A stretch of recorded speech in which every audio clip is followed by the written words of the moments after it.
Bem-vindos ao Entre Tempos, um espaço sobre conversas de longevidade, cuidado humano e como atravessar a vida com mais consciência. Aqui falamos do corpo, da mente, do tempo e das escolhas. Eu sou Rosângela e hoje comigo tem um convidado mais que especial, Dr. Marcos Silva. Dr. Marcos Silva é médico, trabalha com nutrologia, saúde integrativa e também com longevidade. Ele é um convidado mais que especial porque ele também é meu parceiro de vida. Marcos, seja muito bem-vindo ao Entre Tempos. Minha querida amada, muito obrigado pelo convite. Vamos começar a nossa conversa. Então, eu gostaria de, primeiramente, falar que durante a nossa conversa nós vamos ter algumas fotos, imagens do Dr. Marcos, para que a gente possa conhecê-lo melhor na sua vida, nos seus hábitos cotidianos. E eu gostaria de iniciar pedindo para que você falasse um pouco sobre a sua trajetória, sobre as tuas duas graduações, enfim, toda essa força de vontade, de estudo que nunca termina. Uma pergunta interessante. Eu sou um jovem soteropolitano de 53 anos de idade, casado com quem fala aqui na minha frente. Vim para São Paulo muito pequeno, por volta de 1 ano de idade. Cresci no ABC, em São Caetano do Sul. Jamais pensei que fosse ser dentista, muito menos médico depois. A odontologia foi acontecendo na minha vida, por uma necessidade também de expandir os horizontes. E fui fazer medicina um pouco mais tarde. Vim para o interior de São Paulo, e hoje, casado com você, cuido das pessoas, que sempre foi meu objetivo de vida. Tive uma infância de criança, uma infância muito boa, com necessidades, dificuldades financeiras, mas nunca passei grandes necessidades, mas sempre tive a vontade de crescer. E por isso das duas graduações, inicialmente com odontologia, na qual exerci durante vários anos, fui funcionário público, mas ao longo do caminho eu descobri a medicina trabalhando no hospital da Unicamp com odontologia hospitalar. Eu preparava pacientes que iam para transplantes cardíacos, transplantes renais. Esses pacientes não podem ter problemas de saúde. Então, no meio do caminho, eu descobri a medicina, e a medicina me abraçou, e eu abracei a medicina, e por aí vai. E hoje estou aqui para falar sobre longevidade. E durante todo esse tempo, o que te motivou? Aqui nós falamos, é um espaço que nós falamos muito do poder, digamos assim, da mente, da relação com o corpo. E durante todo esse trajeto, o que te motivou a esses momentos de reconstrução, de novas buscas, talvez, eu vou dizer, inquietudes? Eu acredito que o homem ele nunca está contente nem com o que tem, nem com o que é. Eu aprendi isso muito cedo como professor no colégio, na verdade. Então, acho que a necessidade de buscar sempre um algo mais para você se superar intelectualmente, financeiramente, espiritualmente, é que fez eu buscar o conhecimento. Algum momento da minha vida, não lembro exatamente quando, alguém me disse que para você ser alguém, você precisava ter conhecimento. E aquilo ficou na minha cabeça. Por necessidade, eu fui estudar, e sempre gostei de estudar. E aí, estou aqui hoje. Basicamente isso. E eu acredito que ao longo de toda a sua trajetória, você teve que ser bem resiliente, corajoso, né? Na vida, nós passamos momentos de transições, vários momentos de transições. E foi uma necessidade, realmente. Uma transição interessante que eu tive foi a mudança da odontologia para a medicina, que foi muito boa para mim, como crescimento pessoal, financeiro também, intelectual, mas bem dolorida, porque eu tinha que, ao mesmo tempo, trabalhar fazendo faculdade de medicina, trabalhar e fazer faculdade de medicina. E todo momento de transição, ele gera uma certa dor. Isso faz parte da nossa vida e do nosso crescimento. Acho que a resposta seria mais ou menos essa que você está me fazendo a pergunta. Eu acho importante você falar isso, porque muitas vezes as pessoas que estão de fora, vendo, né, acompanhando você nas redes sociais, imaginam que tudo foram flores, né? Não. Que tudo foi fácil, e aí é esse poder que eu falo da mente, né? Eu te acho muito corajoso. Obrigado. E eu queria entender um pouquinho dessa questão sua, mente com a tua parte de realmente de realizações, né? Nos momentos difíceis, ali a sua resiliência, como que você trabalha isso? E o que você poderia falar para quem está nos assistindo agora? Resiliência, interessante isso. A gente tem que ter uma certa maleabilidade com a vida. Quando você tenta ser muito forte, mas muito forte mesmo, você acaba ficando frágil na sequência você vai entender por quê. Existe um processo que eu sempre falo isso para os meus pacientes, quando você tenta ser muito forte, você tem que se comparar a uma espada. Quando você prepara uma espada, inicialmente você faz um processo chamado têmpera. Você esquenta aquele metal, você deixa ele afiado, você esquenta ele muito, uma temperatura muito alta e faz um resfriamento muito rápido no óleo. Bom, isso há um rearranjo das moléculas e com isso aquela espada ela fica muito dura. Faça a comparação com a gente. Quando você é muito duro com você mesmo, tá, até um certo momento isso é interessante. Só que você pode, se aquela espada cai de um certo jeito no chão, ela trinca. E para isso a gente tem que ter uma resiliência, o que nós chamamos na engenharia mecânica, que os engenheiros falam, de revenimento. Aquela espada que foi temperada, ou seja, você que foi temperado, que foi moldado para ser muito duro, muito forte, a gente faz esse processo de revenimento, que é esquentar uma temperatura muito alta ainda, mas não tão alta quanto antes. Daqui a pouco eu volto a fazer uma analogia com a nossa vida. E é feito um resfriamento um pouco mais lento. Aquilo rearranja novamente as moléculas, você fica mais resiliente e aquele impacto que antes traria uma trinca, você aguenta mais pancada durante a vida. Então, isso que eu considero ser resiliente.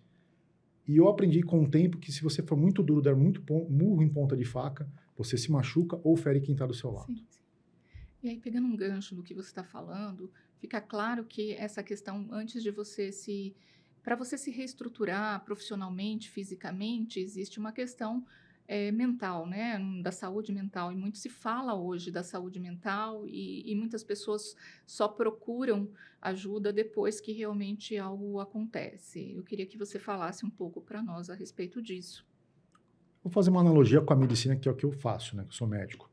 Veja só, a medicina nos ensina, e muito bem ensinado nas faculdades de medicina, a nós apagarmos o fogo, um incêndio. Isso é super importante.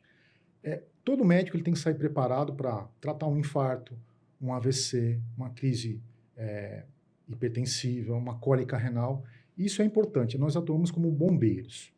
Mas o que é interessante é que você seja, além de um bombeiro, que é muito importante, como já disse, ser um arquiteto, planejar. Então, esse planejar que é cuidar ao longo do tempo, porque o que você fez no passado vai ter uma repercussão no futuro.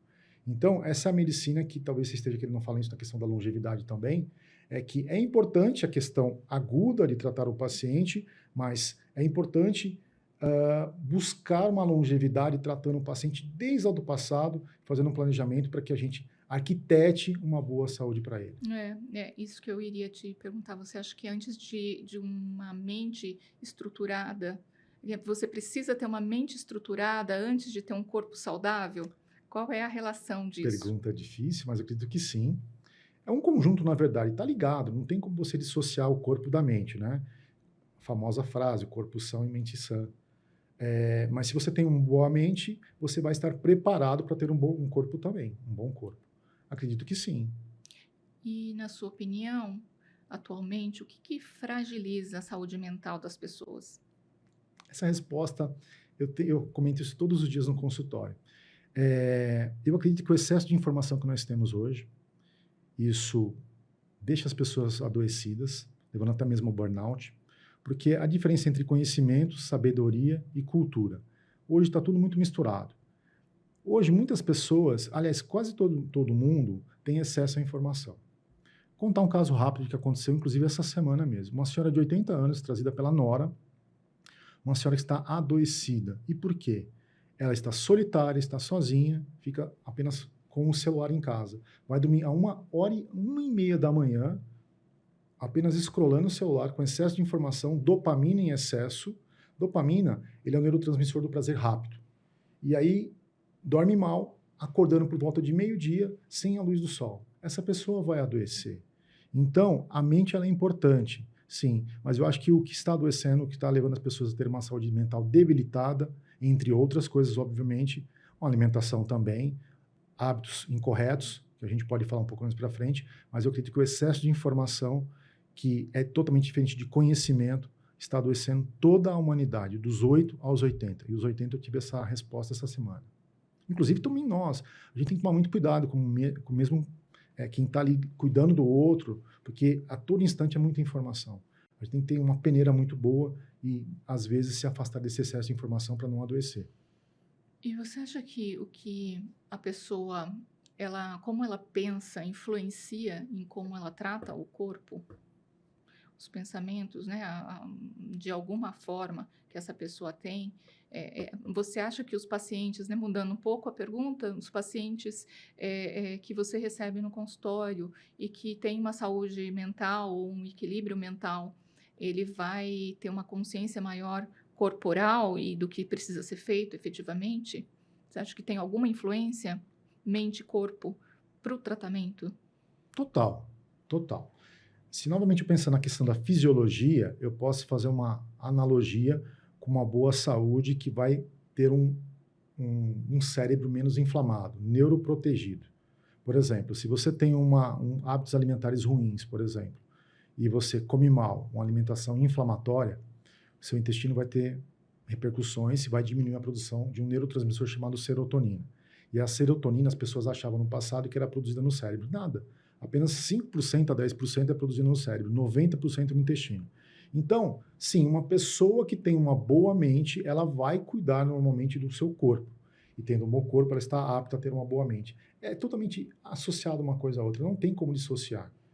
Repito, um bom corpo, uma boa mente, intrinsecamente ligados, você vai ter plenitude de saúde. Então, existe uma relação, pelo que Sim. você está me dizendo, de saúde mental e o sucesso realmente de tratamentos, um sucesso sustentável, digamos Primeiro a assim, de pessoa tem não que ter... começar e parar, começar e parar. Sim, claro, a constância. A primeira pessoa tem que ter firmado na mente, ela tem que ter aquela necessidade de buscar. Ela está com um problema que pode ser físico, mas o físico repercutiu no mental e o mental repercute no físico. Então, sim, mas se a pessoa está mais capacitada a entender que ela tem um problema, o primeiro passo já está dado. Acredito que o caminho é esse. Que hábitos essenciais mentais a pessoa ela deve ter para realmente conseguir? O que você sugere, né? Manter aí um equilíbrio na vida com o corpo também. Hábitos mentais. O que você sugere? Boas leituras, poder da oração, independente da religião, que é a fé, acreditar que vai dar certo. Mas quando você associa boas leituras, boas amizades, um círculo social que te ampare, vai te dar uma saúde mental mais embasada, procurar ajuda profissional quando for necessário. Às vezes a gente procura ajuda no amigo, no colega, no parceiro de vida, mas ele não tem aquele preparo profissional. É importante você ter um embasamento disso, da sua família, dos amigos, mas quando você está num momento que você não consegue mais resolver aquele problema, quando você tem um amparo profissional de um psicólogo, de uma equipe de terapeutas, de um psiquiatra, de médicos, eu acho que a coisa flui um pouco mais fácil. Mas o poder da oração, independente da religião, é muito importante. Eu sempre preconizo para meus pacientes, que faz parte do estilo de vida. Sim. E hábitos de boas leituras. Bons livros. Bons livros. Cinema. Né? Sair, você gosta muito, né, de conhecer lugares novos. Conhecer bons lugares. De trabalhar essa novos. questão Sim, neurológica. É muito importante aprender. mesmo. Até tem uma máxima da medicina que a gente fala para os pacientes, por exemplo, evitar fazer o mesmo caminho, o mesmo trajeto para casa. Por quê? Você tem estímulos novos estímulos visuais, aquilo dá um conforto para você. Senão você fica todo dia no automático. O carro parece que vai sozinho para sua casa. Isso é até perigoso, por questão de saúde mesmo física, para você não ter um acidente, por exemplo. Quando você tem estímulos visuais diferentes, também é uma coisa muito boa para a sua saúde mental. Fantástico, Marcos, muito bom. Eu trouxe para cá, para a gente falar um pouquinho a respeito, do livro Outlive, que nós lemos, né, de Peter Attia. Sim. E ele vem de uma forma, talvez, disruptiva, né? Falando um pouco da medicina 3.0, da questão de você trabalhar mais com a prevenção do que realmente somente no emergencial, eu vou dizer assim. Eu queria que você falasse um pouquinho a respeito, por favor. Medicina 2.0 e medicina 3.0 é um conceito muito interessante. Já tinha tocado agora há pouco a respeito disso, que é realmente aquela formação que o médico clássico tem. De resolver, e é muito importante. Se não existisse, boa parte das pessoas que se acidentam não estariam vivas. Realmente, a medicina, que nós conhecemos, a medicina ocidental, de 200 anos para cá, ela é muito incisiva, reativa no tratamento, e é muito importante no trauma, nos acidentes que ocorrem, enfim. Mas a medicina 3.0, ela procura a prevenção. O velho ditado, antes prevenir do que remediar. É super importante. Só que também a gente tem uma pressão, como médicos, da indústria farmacêutica. E é uma crítica construtiva que a gente tem que fazer, e nós, como cidadãos, a gente tem que ter essa percepção de que a indústria farmacêutica, que é a indústria, a Big Pharma, se não trilionária. Nós, na faculdade de medicina, nós somos abarroados nos consultórios, nos corredores dos hospitais, a sair prescrevendo. E somente remediando. É importante? É. Mas porque gera até louros para os médicos. A gente ganha... por exemplo, você tem seriados IR, plantão médico, de que o médico famoso é aquele cara que resolve o problema do cara que sofreu um acidente. Sim, repito, é importante. Mas ninguém ganha Ibope fazendo medicina preventiva. Por quê? Porque é uma coisa a longo prazo. E colocar isso na cabeça das pessoas, da população, é muito difícil. As pessoas acham que é um custo. Mas só que quando você não se cuida de maneira preventiva, e você não tem um certo gasto financeiro realmente, o boleto vai chegar lá no futuro. E esse boleto é implacável, porque ele chega com juros e correção monetária. Então, a maneira da medicina 3.0 de ver é praticar esportes, uma boa alimentação, comida como uma aliada à sua saúde. Isso os planos de saúde não bancam. Para você ter uma consulta decente para um paciente do lado da medicina 3.0, é no mínimo 1h15, 1h20, 1h30 para você entender o que está acontecendo, sem contar o retorno depois quando o paciente vem com seus exames. Então, o convênio não banca. Acaba sendo de maneira inicial, cara, realmente eu concordo, mas o custo que você deixa de ter lá no futuro, uma poupança que você tem, é inestimável para a sua saúde, para a sua família e para o seu conforto, e para a sua saúde mental e saúde física também.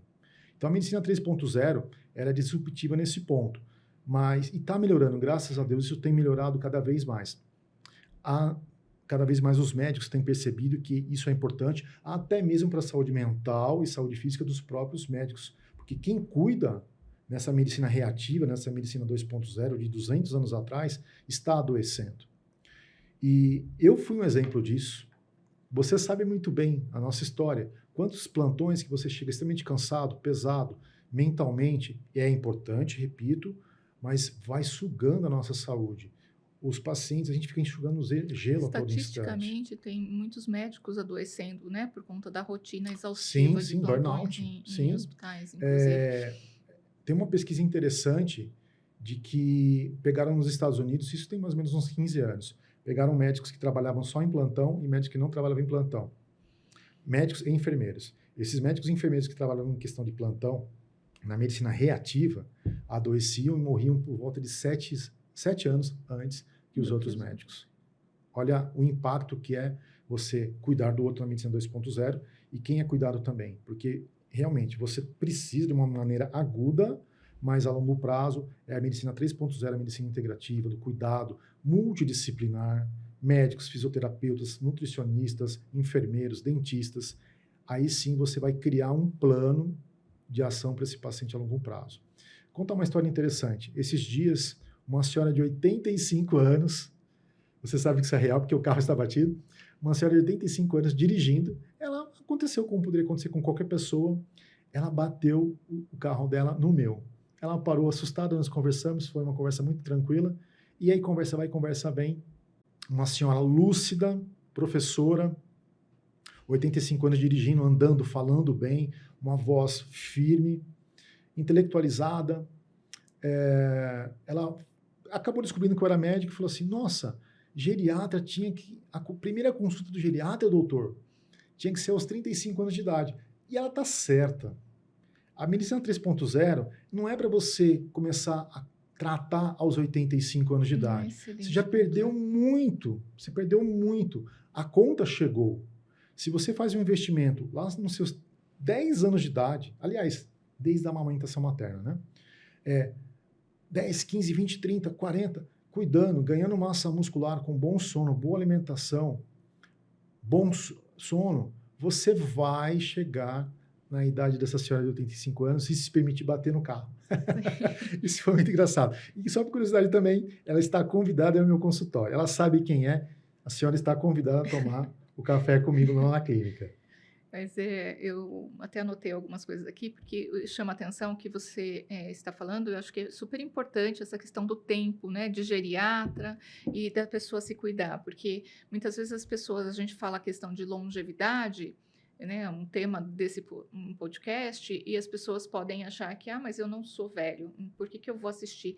Mas o momento é agora, a Sim, população está envelhecendo, e um dos propósitos desse podcast é realmente trazer consciência para as pessoas se motivarem a organizar e buscar saúde, deixar de terceirizar, eu falo, né? Que terceiriza alimentação, terceiriza saúde, terceiriza tudo, mas ser protagonista da vida para que consiga chegar realmente nos 85 anos de uma forma saudável, com qualidade. É claro que envelhecer todo mundo vai, mas como vai chegar lá que vai fazer a grande diferença.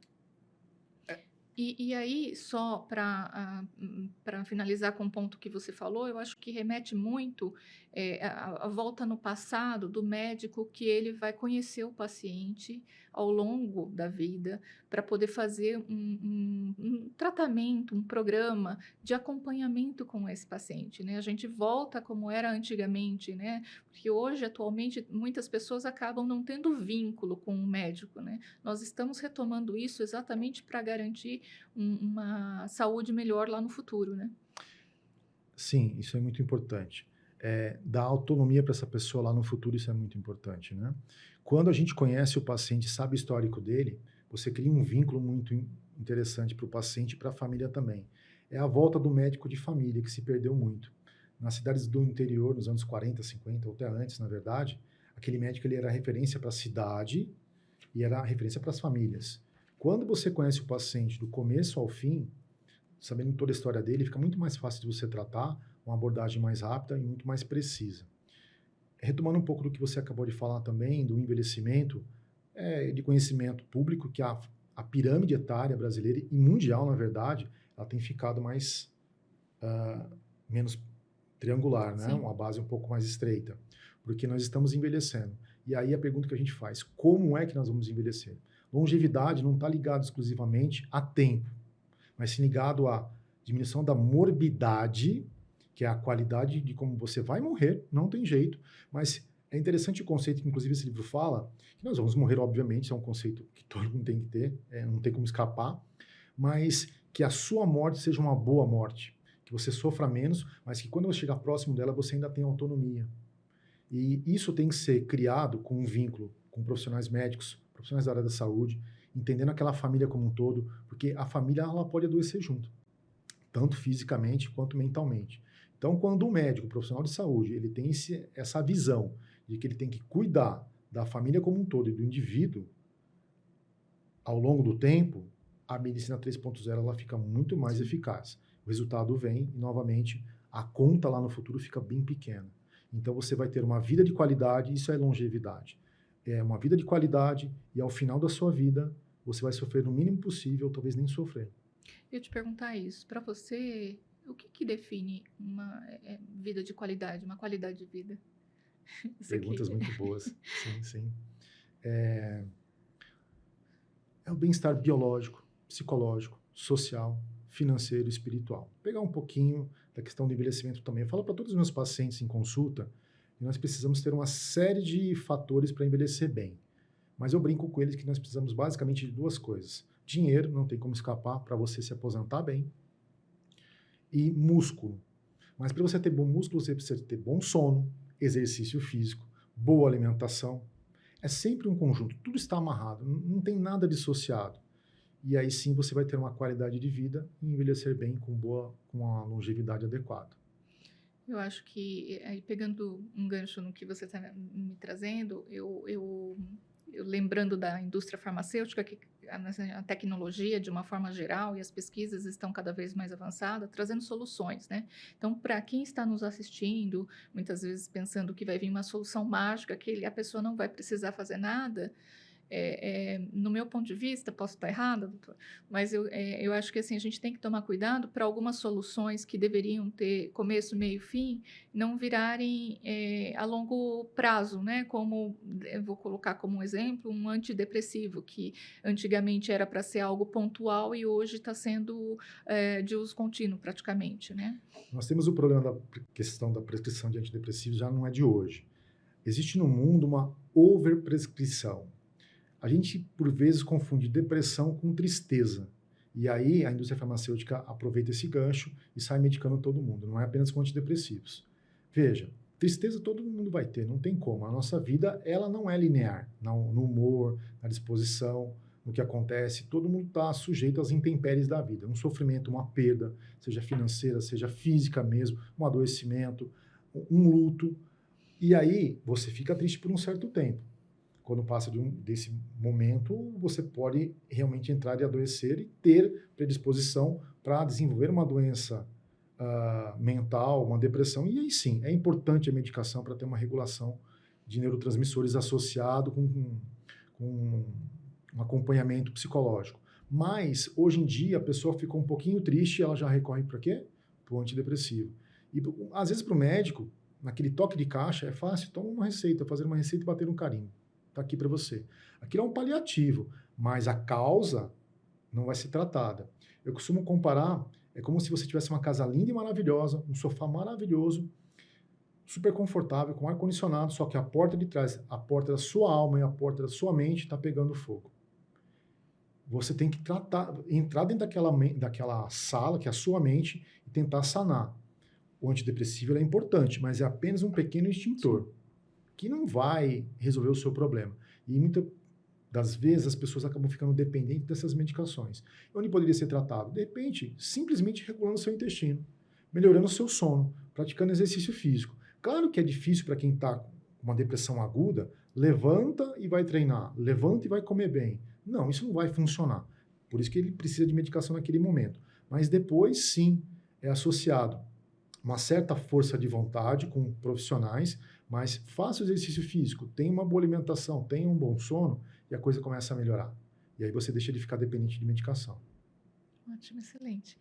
E agora, né, considerando toda a sua experiência de consultório, de clínico, né, de hospitais, você acredita que a população, as pessoas estão começando a entender a importância no investimento da prevenção ou ainda existe um gap, digamos assim, né, uma lacuna nisso? Sim, tem melhorado bastante. Aí, nesse ponto, nós temos a internet até como aliada. Eu falei um pouquinho mal dela aqui agora há pouco, mas sim, ela é aliada. Tem coisas boas também que vêm de lá. As pessoas estão tomando consciência. Cada vez mais livros publicados, mais médicos engajados nisso, médicos que entenderam a necessidade da medicina 3.0, da medicina integrativa, da abordagem multidisciplinar, e as pessoas estão tendo um pouco mais de conhecimento da importância da prevenção, de criar um portfólio para a sua saúde como um investimento. A gente tem que esquecer aquela coisa, você vai saltar de paraquedas, você tem que pensar no salto, mas tem que pensar no paraquedas. Perdão, você vai saltar de paraquedas, você tem que pensar que você preparou o equipamento, senão vai dar algo errado. Lá no futuro, eu não quero pagar essa aposta lá, investir quando você não tem dinheiro. Não, invista agora que ainda você tem saúde. Sim. E aí sim fica muito mais fácil. E assim, para quem está nos ouvindo, quais são os hábitos ou exames que você recomendaria para quem quer começar a investir, digamos assim, na longevidade? Procurando um médico, ele vai te fazer uma anamnese para depois ter um diagnóstico, mas é importante pelo menos uma vez a cada ano, claro, depende de paciente para paciente, mas ter conhecimento da sua estrutura muscular, a sua relação de massa muscular com massa gorda, seus níveis de triglicérides e lipídios, colesterol, níveis da sua glicemia, do seu açúcar no sangue, é importante. Ter alguns exames básicos, exames de imagem são importantes para a mulher, na sua idade específica, exames preventivos, mamografia, ultrassom transvaginal. Para o homem, infelizmente a gente ainda luta muito, o homem ele precisa sim passar por um urologista, fazer não somente o exame do PSA, mas o toque retal, para que você previna problemas lá. Um dermatologista, para que você faça a avaliação da sua pele como um todo. É inimaginável você apenas pensar com o dermatologista como apenas tratamento de beleza. Então, esses são exames básicos que a gente tem que fazer de tempos em tempos, os exames de rotina, mas para a sua saúde é sempre repetitivo, mas a gente aprende pela repetição. Bom sono, boa alimentação, exercício físico, 150 minutos de exercício físico, de preferência exercícios também associados a alguma coisa um pouco mais lúdica, por exemplo, jiu-jitsu, andar... Aí, tá vendo? Aqui eu estou batendo no professor. Independente da atividade física, mas movimentar-se. Porque é muito triste você pegar uma pessoa de 65, 70 anos de idade que não consegue amarrar seus sapatos, ou então que não consegue subir um lance de escadas. Então, ter autonomia. Então, o que a gente precisa fazer hoje para ter resposta lá no futuro, de qualidade, é planeje hoje a sua saúde hoje, para você colher ainda mais frutos bons da sua saúde lá no futuro. Fantástico, fantástico. E para quem está nos ouvindo agora, né, e de qualquer forma está se sentindo não muito bem, porque não conseguiu tomar algumas ações, mudar alguns hábitos já, o que você recomendaria? Para você, nunca é tarde para começar, antes tarde do que nunca. Claro que se você pudesse ter começado aos 15, 20 anos a praticar exercício físico, seria muito melhor.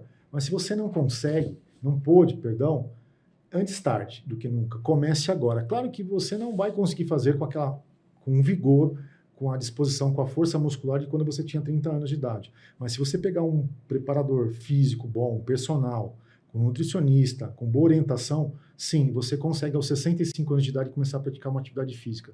Eu tenho alguns pacientes que começaram a correr aos seus 62 anos de idade começaram a correr. Uma outra senhora que aos 70 começou a pedalar e não sabia andar de bicicleta.